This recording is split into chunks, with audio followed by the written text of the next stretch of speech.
Hello and welcome to the Ohio Arts Council's Rife Gallery. Today we're going to have a look at Watercolor Ohio 2022. Now this is the 45th annual juried exhibition put on by the Ohio Watercolor Society, and I have a few people from the Ohio Watercolor Society with me today to take us through that exhibition. But I know they're going to do a far better job of introducing themselves, so I'm going to hand it over to them, and then we're going to have a look at a few of the pieces throughout this exhibition. Fellas? I'm Tom Schroder from Cincinnati and the Ohio Watercolor Society. Kevin Buckland from Lewis Center, one of the artists in the show. Gary Brooks, I'm from Amelia, Ohio, about 20 miles east of Cincinnati, and I'm in the show as well. All right, perfect. So let's go over this way in the exhibition space, and Andrew will have a look at the exhibition space as we're walking. You can kind of get a feel for how the exhibition is laid out.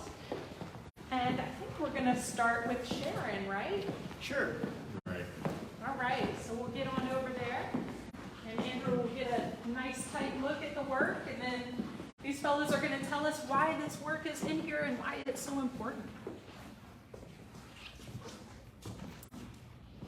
Well, Sharon's the only artist that has two paintings in the show. Right, which is unusual because typically she has gotten a special award in the watercolor show this year as a lifetime member and the amount of service that she's done. She's one of the original founding members of the show that began 45 years ago, actually. So she's been in the group a long time. Sharon's amazing. She has a combination of abstract and natural subject matter. She'll take a painting and she'll play with elements as abstract elements, such as the text that she's using here, and those create textures and patterns that are abstract in nature, and they can have some hidden meaning for her, and they can also help support sort of some of the natural elements that she'll bring to a painting.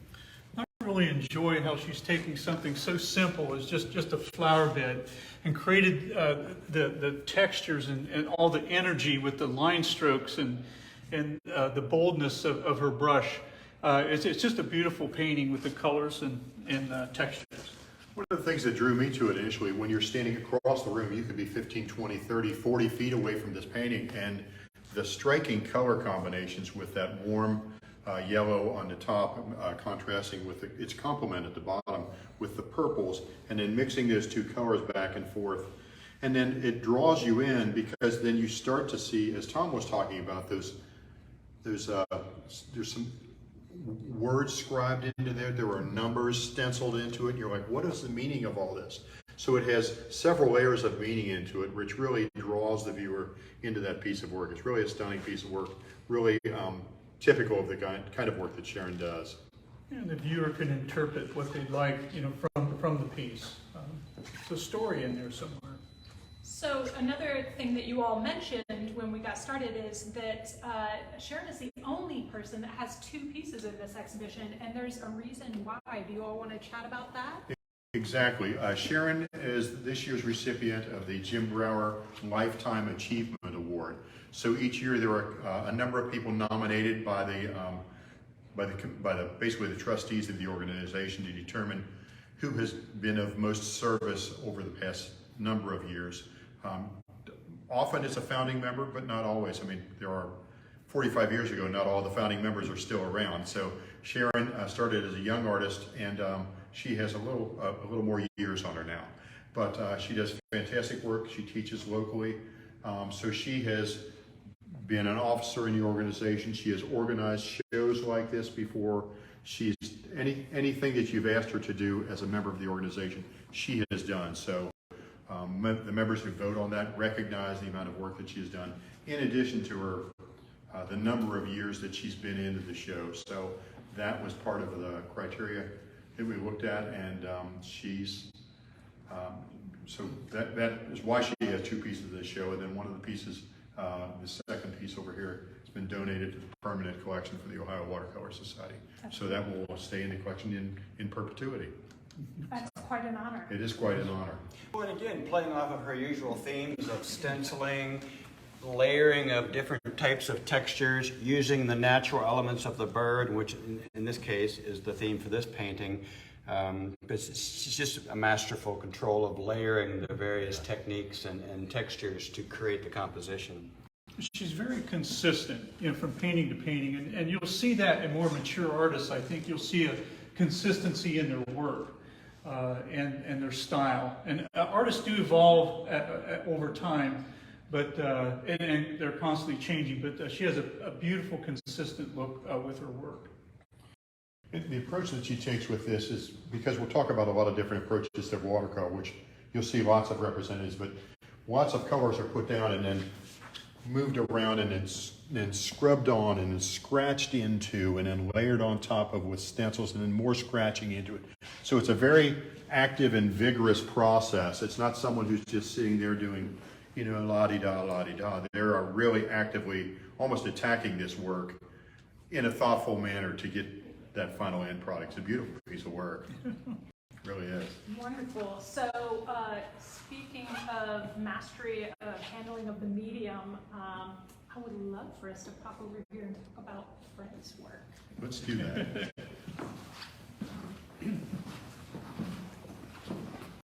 So there are a few things that I want you all to kind of root our audience in.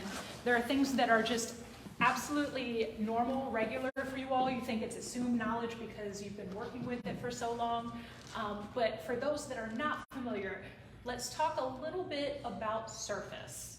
This has a very particular surface. I would love for you to explain kind of the variety and what you would expect within watercolor, why this is different, and what kind of effects you can get because of that difference. There will be more things that we chat about with these folks that are incredibly talented that will help folks understand the real talent that you see in this exhibition. So, You talk a little bit about Yupo. Yeah, Fred's another one of those artists in the Ohio Watercolor Society that can be considered a grand master. We don't actually have that classification of painter at the moment, maybe in the future. But Fred's been he was one of the founding members and has been in shows for the last 30, 40 years. Fred's approach to doing a painting, as you alluded to, is on a different surface from normal watercolor paper. This paper is called Yupo. It's an acetate artificial paper, and it's the very same paper that you used to finger paint on in school as a kid. And the way this paper works with the paint is that the paint is applied to the surface and it sits there until it dries. It does not soak into the paper as though it was water. And so in this particular piece that Fred has created, he uses a large flat brush, and you can see the brush strokes that he creates, his shapes. And being the fact that it remains wet for so long, he also enjoys the benefit of different colors mingling together while they're on the paper, and even to the point of creating streaking and different kinds of atmospheric effects. Lots of flexibility with the Yupo paper. Also, more so than just regular watercolor paper with the surface. On normal watercolor paper, the paints will actually absorb into the paper. And as Tom mentioned, the paint rests on the surface. And that being said, you can actually scrub out and get the white of the paper back if need be, depending upon what type of look or composition you're going for. One of the other things that's a different approach with Yupo, which calling Yupo paper is actually a misnomer because it's actually plastic. It's not a paper-based product at all. It's like if you were trying to paint watercolor on a sheet of glass. It's that. So a lot of times you'll see Yupo artists will paint their paintings vertically like this, and they will set their easel straight up and down like this. So which helps facilitate that dripping, which is so typical of a Yupo painting and is part of its attraction, because it's like you're trying to control this chaos that you know is going to happen. And Fred's masterful at it. Normally you try to leave the whites of paper when you're doing watercolor on paper. With Yupo, it's a little more forgiving in the sense that if you wanted a white in here, you could take a sponge and come in here on top of the Yupo, and it would lift it right off of there, all the way back to dead white. So it really is, it's a nice attribute of the paper, but it's one of those things that you have just a little control over it, and you really have to work with it a lot to know what you're doing. As Tom said, he's a grand master. He knows what he's doing. Yeah. You can pretty much spot a Frederick Graff painting from across the room. Yeah. When you walk into a show, you just gravitate towards his work. He has developed a specific style over the years, and it works for him, and it works for us too. We just love looking at his work. So. Something that's really striking about this work that you all chatted about a little bit earlier was kind of the interplay between abstraction and hinting at realism. So in this work, as you're up close to it, you may see the paint strokes and the color blocks. And as you allow your eyes to kind of soften, you start to see a landscape, like a really lovely vertical and buildings set in, and maybe a couple of people in there. Yeah, you can see that. You can see as the roof lines sort of come down through. You see little steeples and chapels. It might be a New England village. You see a man standing over here. There's someone maybe indicated slightly back in there, and you start to wonder about where this is and what kind of a town it is and why those people are standing out there. So it contributes to the overall story of it, which again draws you back into it. And it's not just a massive color and drips and lights and darks, but it has a story behind it that the artist started with before they began their painting. And one of the other things that has a lot of impact is working on a full sheet watercolor. Watercolors, we look at things a little different as far as the size of paintings that we work with, like eighth sheet, quarter sheet, half sheet, full sheet. And when you work in this scale, it's a whole different set of challenges in addition to working out the normal compositions and things. But it has some impact, just the size of the sheet. Wonderful. All right, well, let's pop on over here and talk about Yuki's piece.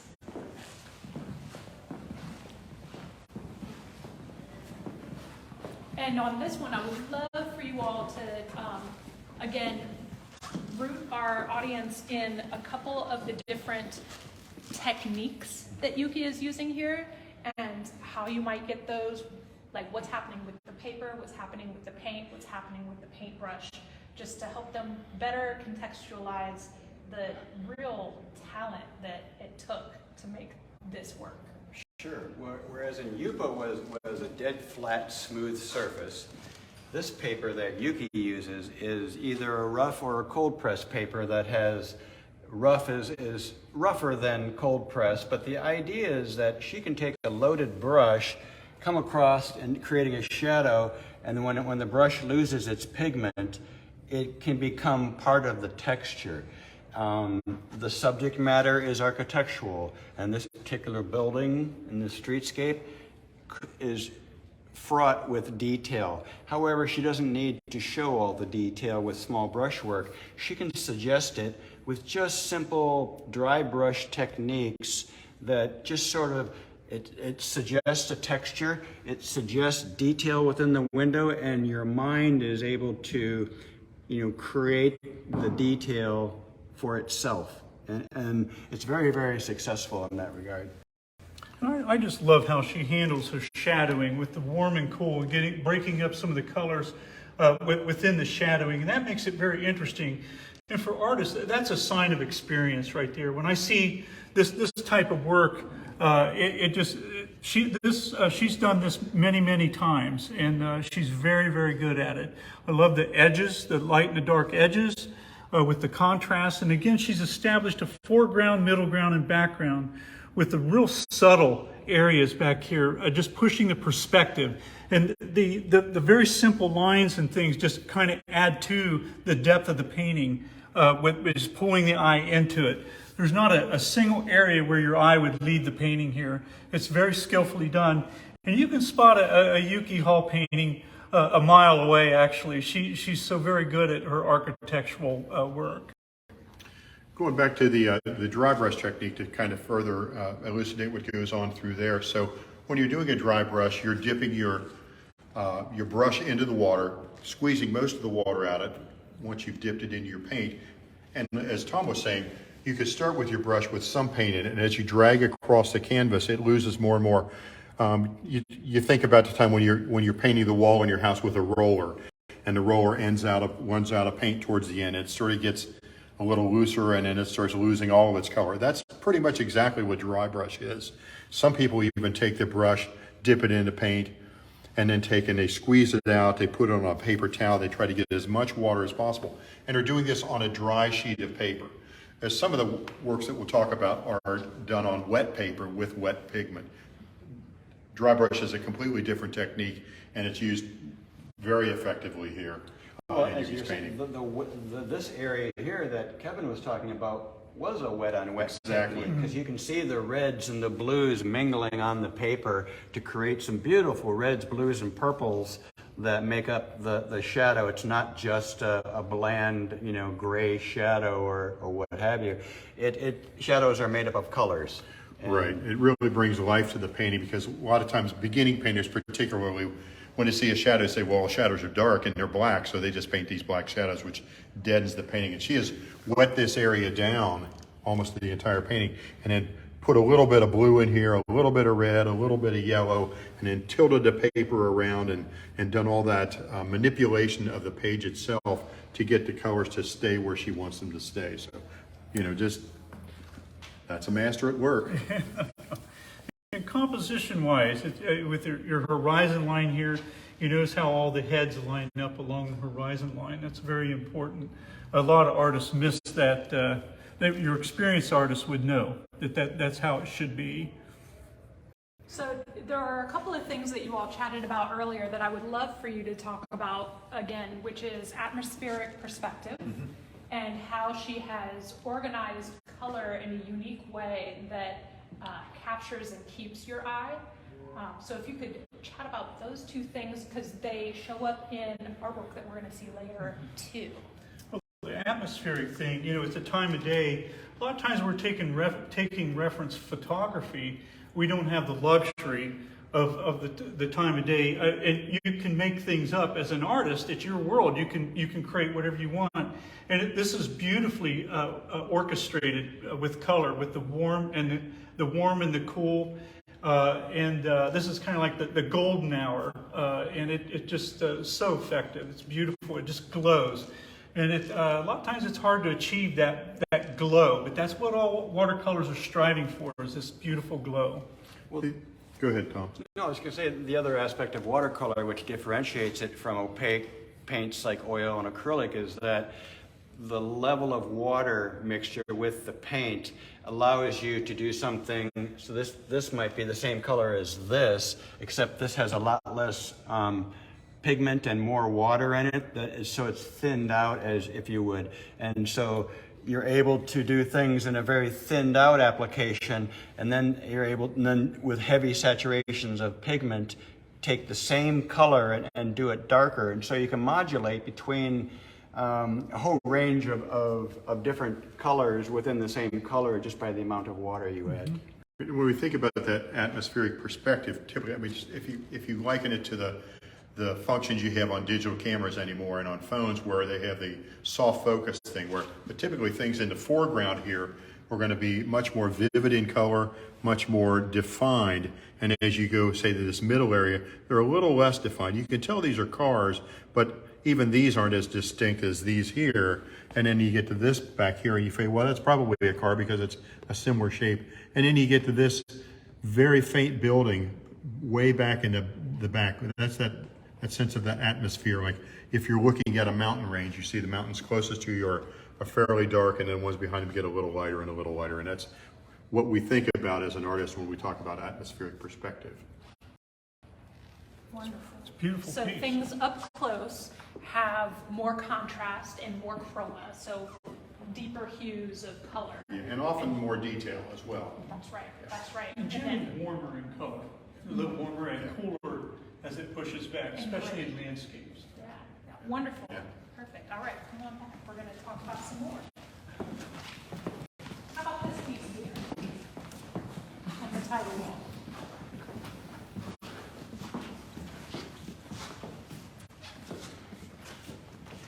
Well, this is a beautiful example of a nocturnal piece, an evening piece, creating mood and atmosphere with color. And it's just super well done.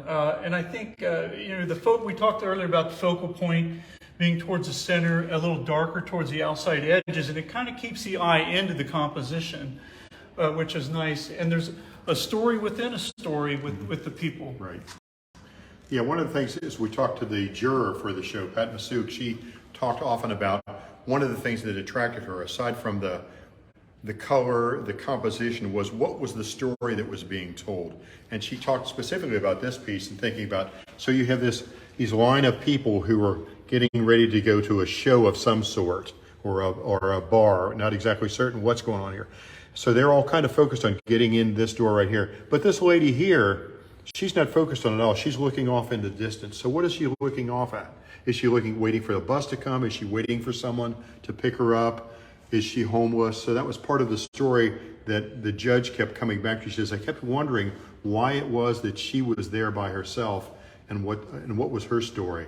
That played into, of course, you've got all the great stuff going on with the composition, the lights and darks, and it sort of fades off at the edges.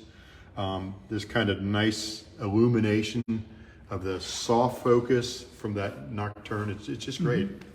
This is a piece by Ted Lawson, by the way, and he's a nocturnal piece is different in that you have lit elements against very dark, unlit background elements that don't have any street lighting of any sort, and so it's difficult to portray the look of something that's brightly lit, such as neon signage and so forth. And Ted's style here is intentionally loose at the edges so that it conveys that the idea of glare of something that's brightly lit against something that's not so lit. So it's almost like things glow a little bit because the color will go beyond its normal border, and it's okay because it's suggesting that look of neon, for instance, or a lit canopy. So that makes the difference between a great nocturnal and a average attempt. Well, and you have a wonderful sense of the inside lighting, lit inside coming out with the all the values and color changes and things in there. And I found it also interesting where the people and the main focal point in this particular area were used warmer colors for the flesh tones, and they're a little darker around the edges. And again, it keeps the eye, the center of interest. You're focused on that. The type is always a challenge when you have type of any type, any kind, signage and that sort of thing in a painting, is how you handle the lettering and things. That's always a definite challenge. But Ted's done a wonderful job with the whole painting here. All right, let's pop down to a familiar person down here on the end. Who might that be? So we're gonna have a look at Gary's piece in the show. Gary, would you like to start us off? Sure.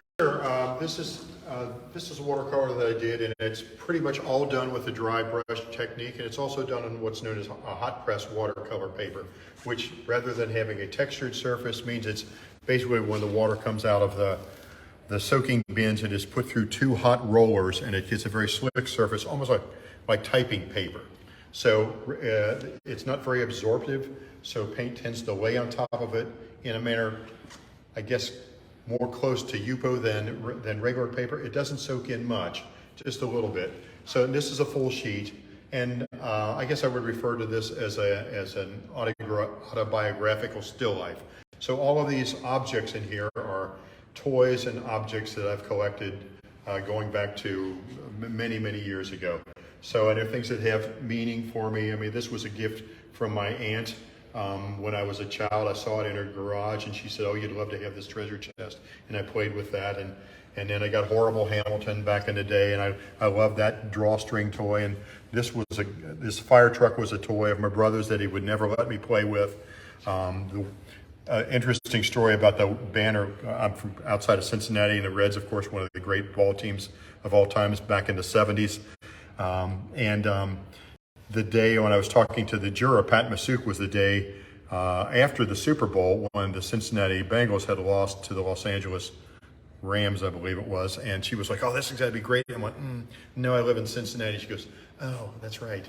So you know, all these things have some meaning to me, and I spent a lot of time arranging them and trying to find a proper context to direct your eye towards certain things that I thought had more meaning to me than others. So that's kind of how I came up with the composition. I messed with it quite a bit before I came up with that. And I really enjoy some of the compositional elements.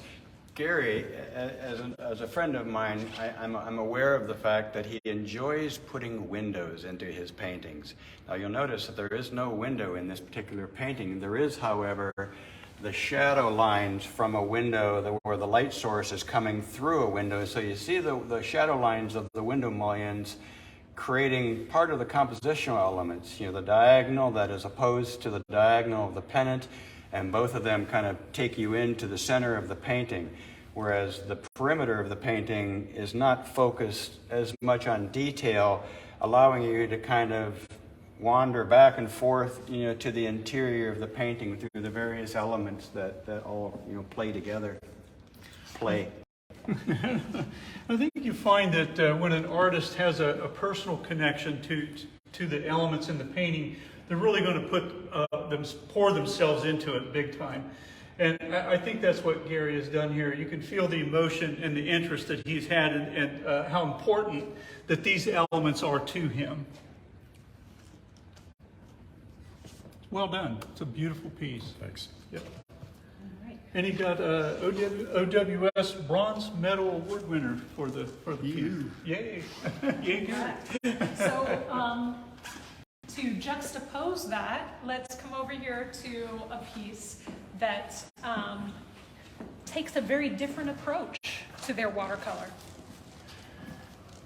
This is a piece by Jack Mulholland, and it is it's very evocative. It's got a great story. It has a very limited palette, but it's done in a much different approach than certainly the painting that we just looked at. It's got a masterful composition where you see the diagonal lines going into which is the subject matter, the primary subject matter, which is the house back there. The warms and cools he has of the sky coming down and picking up some of the purples to get that shadow arrow. We talked earlier about how sometimes inexperienced artists will use just black or gray as their shadows.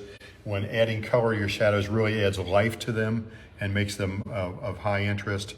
The horizon line going across the water surface there, the tree lines, the muted colors. There's not a lot of high detail in it. It recalls the earlier one we saw of Yuki Halls with a cityscape with just minimal detail, but you clearly know that it's a city. The lobster traps, great color going on in there, again echoing some of the linear things, but I could go on and on, but someone else might want to talk too. It's a beautiful painting. It's one of my favorites in the show. Well, Kevin had referred to earlier about the notion of perspective and how it's used in the composition of a painting. In this particular case, the horizon line is not where the viewer's head would be if, depending on where the person in the painting is going to be. If the person was up here by the house, you can clearly see that would be well above the horizon line. But what that does is it tells you that the point upon which you're viewing the house is lower. So you can manipulate the relationship of the human figure and the horizon line to accentuate whether you're looking down on a subject matter or whether you're kind of looking up at a subject matter. Or whether you're in a basic alignment with the subject matter. So those are all additional compositional elements that can be worked with. And we talked earlier about this having an Andrew Wyeth sort of feel to it, with the subject matter, of course, being, painter in Maine, but it's beautiful, the edges, the hard edges, and the lights against the dark, the strong sunlit side of the building is beautiful. Very good composition. It works really well. And it's interesting how the elements within a composition work. If you were to take one of these elements out, it might not be as successful. And a good example of that is just one little simple fence post right here. If that were removed from the composition, it would be heavy to the left side. And it keeps the eye in moving in around and around and around. The seagulls, of course, all play a part of this, and it has an energy to it. I like the simplicity of the color palette. It has a soothing, calming effect to it.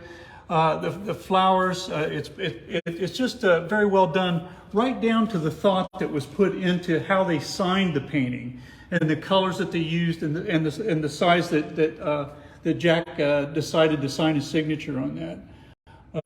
Some artists may have done that in red or black, or maybe have been in a different position over here that might have been a little too dominant. In my opinion, where he signed his painting works so well in the composition, and the blue balances out the magenta and the warmth of the flowers. Yeah, it's interesting. He's also picked up a little bit of that blue. You can see it slowly fading on through the sides of the shadows on the lobster nets. And then right at the back end of this porch back there, right under that sunlit porch, there's just 2-3 little dabs of that same blue just put in there as you're not sure quite what it is. Is it a light? Is it a person? Is it some laundry hanging out there? But it adds to the mystery of what's going on with this house. Why was that important to the artist to put all this time and effort in to do it? So there's a little bit of opaque watercolor or gouache in there. So what's that called in English? In English, gouache. Gouache, as our folks across the pond would say. Yeah. But it's basically the difference is that it's watercolor pigment with some white pigment added to it. So it makes it opaque rather than transparent as most watercolors. But it really is, but so much suggestion of texture without a lot of texture going. It's really... If I could just imagine yourself sitting up here drinking a cup of coffee looking out over the ocean. It's beautiful. Exactly. Yep. Yeah, Gary, you said something earlier that I think bears repeating. You could imagine that this might take, an hour? Right. It could. This is, really, it's almost like a plein air painting, which would be painting on location outside.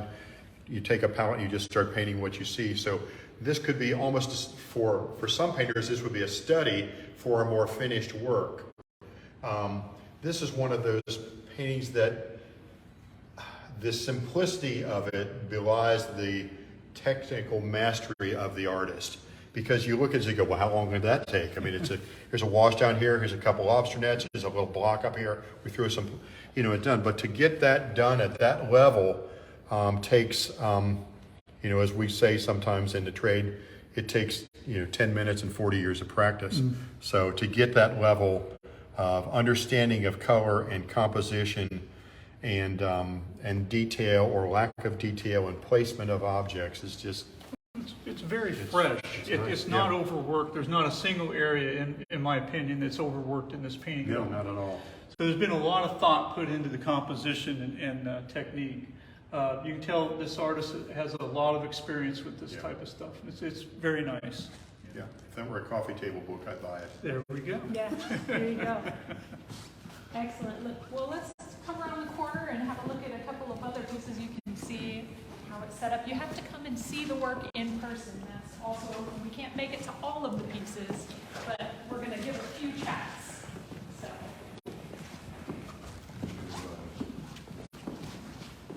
Yes.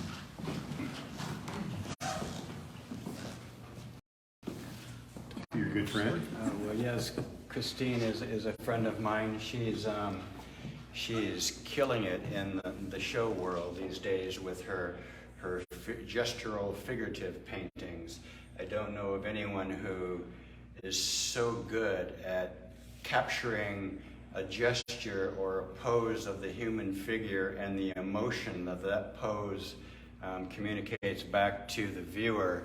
None of the people in her paintings are posing for their shot. They're just all naturally acting, and Christine, captures them wonderfully.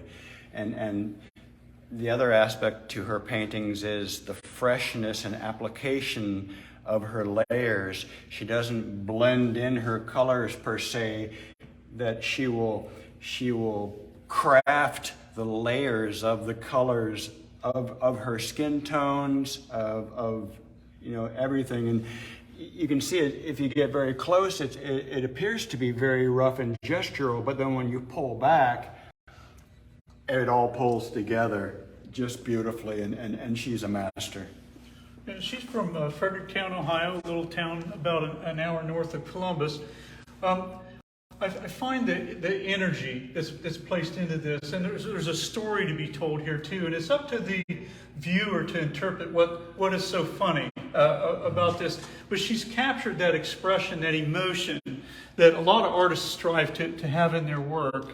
It's just done well. The lighting, the darks, the shadows, the values, the colors, the textures, it all works together quite well. It's beautiful. Yeah, it's another one of those pieces where, referring back to where we were talking about the atmospheric perspective. Now, this is a fairly shallow field, but you can see as her torso is closer to the viewer, and then you start to fade out a little bit in intensity with your color, and then going on back and back and back to the window and the shade back behind there. And then she does some very subtle stuff, like off to the side to the picture, which is really of not that much importance. You can see the edges sort of dripping off, but she's done a very nice job of painting the mosaic along the edge of the swimming pool, which is just kind of, she kind of got into that one. This is kind of fun. And then she went back and did some quick texture in here.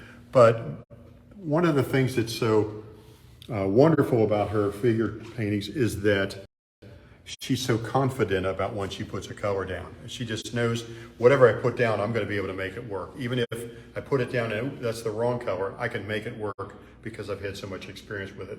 And that confidence in putting her paint down really is one of the reasons I'm sure that she was awarded the gold medal this year. I was going to say that one additional small point is that she won the show, best in show. So yeah, and you've got a lot of strong artists and good artwork in this show, but even among all the people that were in the show, they would come back and say, yeah, it's hard to object to that. It's a great painting by a master of her craft. I think I just called her Christine. Her name is Christine Mosentic-Bunn. She's a wonderful painter. Yeah.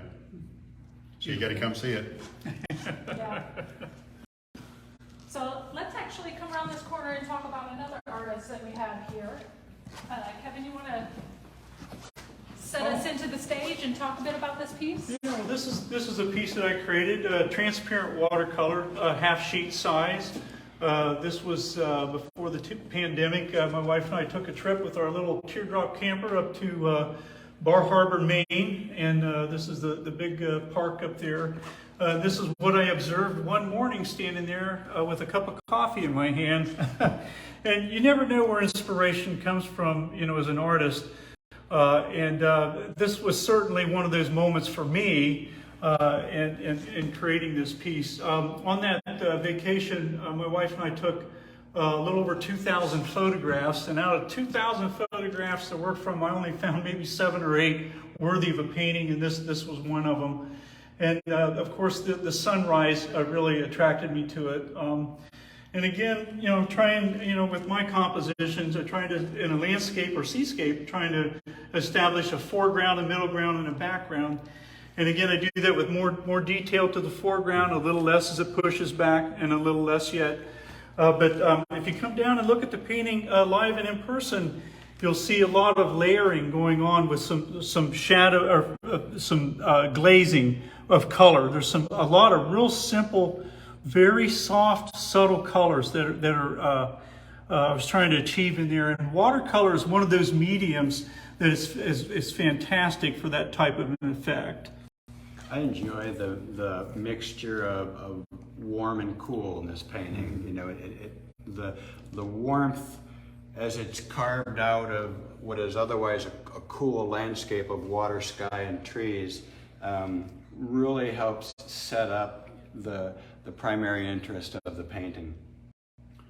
Yeah, one of the things that attracted to me during the intake, when the paintings first came in, your painting happened to be sitting 2 paintings away from mine, and I thought, the painting of the toys we just looked at has a lot of high-level detail in it. And I look at something like this, I go, why can't I paint something like that has it gives all the feelings and the evocation of the scene that you want to see with a minimum of brush strokes, really. Now there's a lot of subtlety going in there, as Kevin said, with the blendings of the colors and the cool washes in here and the layering and great use of the atmospheric perspective. There's no windows here, Gary. Yeah, well, I think there is.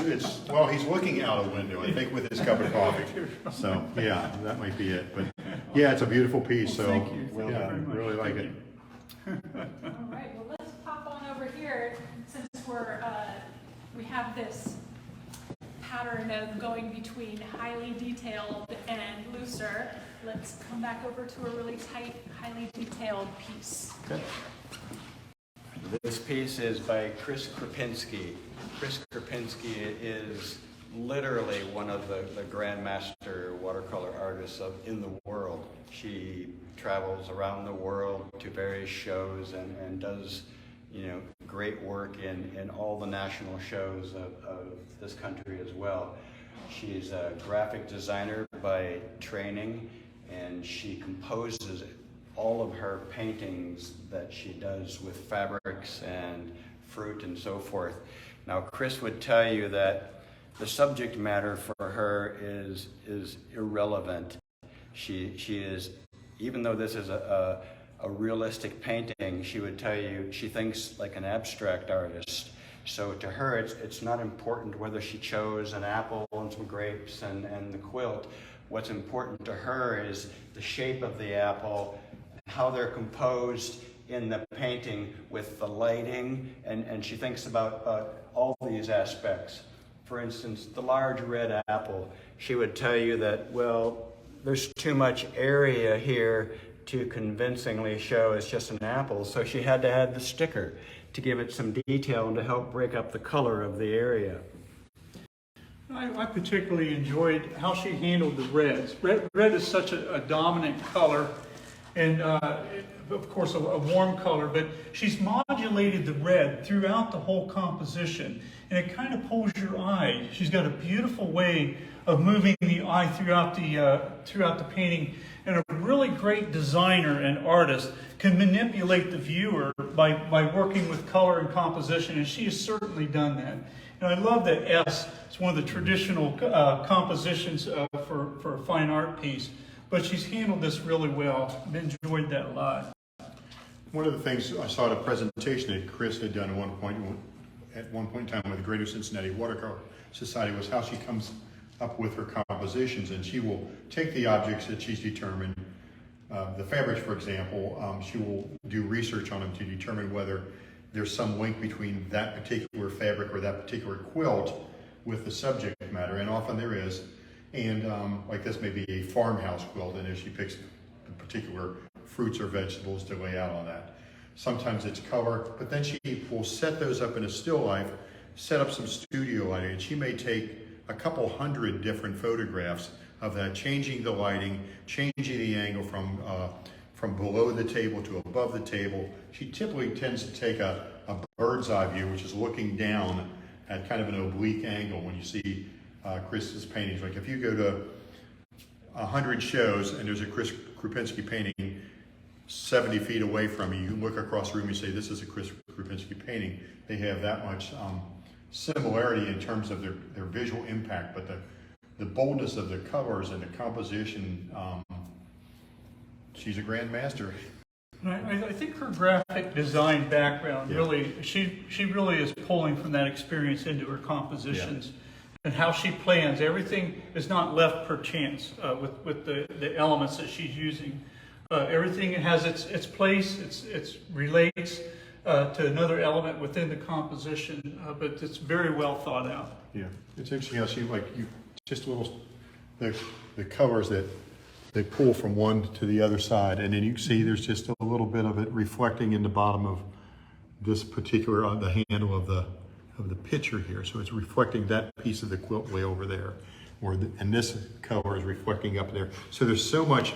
Once you get close, you can't believe that it's a painting, and then when you get up to it, there's even more complexity to it than you thought there was. It's just The grapes against the apple in the base.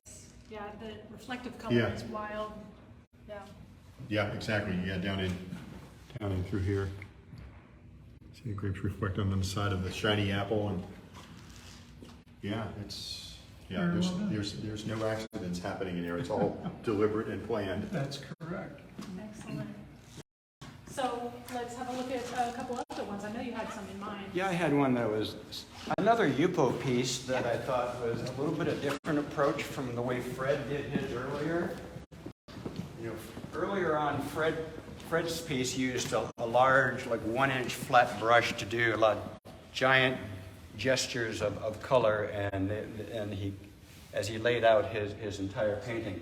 This is another piece by Sandra Dennison, where she's painted on Yupo, and she's doing things in a much more subtle way. She's doing a little bit of wet on wet here, blending things together and allowing them to dry and blend together. She's taking advantage of the ability. She's doing some stenciling to create some textures. Like in this case, it would be kind of like she would lay some stencils down and paint over them and then pull the stencils up. And she's done that to great success. And she's also modulated the warm and cool of this painting in such a beautiful way. It's taken a very traditional subject matter, a covered bridge, and has, by modifying the color palette, it put a whole fresh new twist to it that you normally wouldn't expect to see a covered bridge painted in. It's almost like a fantasy kind of a piece to it. Something old and with a new twist to it. And that's kind of exciting. There's no green in any of the trees. Yeah, that's correct. Yeah, it's purples and blues, and it's just, you wouldn't expect that in a traditional covered bridge painting. Yeah, I think that speaks to sometimes what artists will do is they will deliberately go against what the normal person would say, what would this look like? They say, well, what would it look like if we tried it in a completely different way? And as we often say, we're creating our own world. So we have control over, to some degree, the confines of our sheet of paper. So we can use whatever color choices we want and try to make that work for us. And she certainly has done that here. It's a nice piece. One of the formulas I like using in my watercolor classes is just 3 questions. You know, what's working? When you look at your reference photography, what's working, what's not working, and what if? And with the color, she did the what if part in there. So it's very well done. Beautiful. All right. I think we probably have time for 2 more. Well, here's a piece here by Chris Leeper that Feels like Ohio. we went from abstracting and creating a surreal sort of a feel from Sandra's painting to Chris, who is just an absolute master at painting landscapes. They're so incredibly rich and textural, realistic, yet if you zoomed into small little areas, each little area is its own little abstraction of nature. And when you pull back, it all pulls together. And doing greens, as any artist will tell you, is very, very difficult to pull off so that it doesn't look forced and contrived. But Chris's, control of greens is incredible. Greens are a real challenge too, I think, with artists. When you look at especially live painting, when you look at a woods, there's millions of colors of values of green. And Chris has kind of broken those down into certain values, with the cool greens to the foreground, to a little warmer to the back. It has that beautiful glow to it. It has a wonderful feel of an Ohio woods, and you're standing there swatting mosquitoes. It's beautiful. I'm not positive, but he may have used a little opaque paint to the front, a little gouache type paint to the front, which is very nice, very effective. The depth works really well, and as I said earlier, it's a real challenge when you have that many greens. And Chris, it has certainly pulled this off and made it work. It's beautiful. I think one of the pieces that's attractive for that, and probably one of the reasons that Pat Massouk selected this for the show, is it tells a story. You've got a path in the middle of a dark woods and a sunlit patch. So what happens as you turn that curve there? What's on the other side of that? Clearly there's something going on back over here, but what is it? And that pulls you into this painting. And then of course you can't believe all the stuff going on with the trees and the leaves. And I mean, you could, if you're a botanist, I'm sure you could go in there and identify that this is a honey locust over here, and this is a sassafras here and this is whatever. But it really engages you for that. So if we've got time, there's one more painting around the corner, I think from last year's gold medal winner we might want to take a look at. Yeah, let's do it.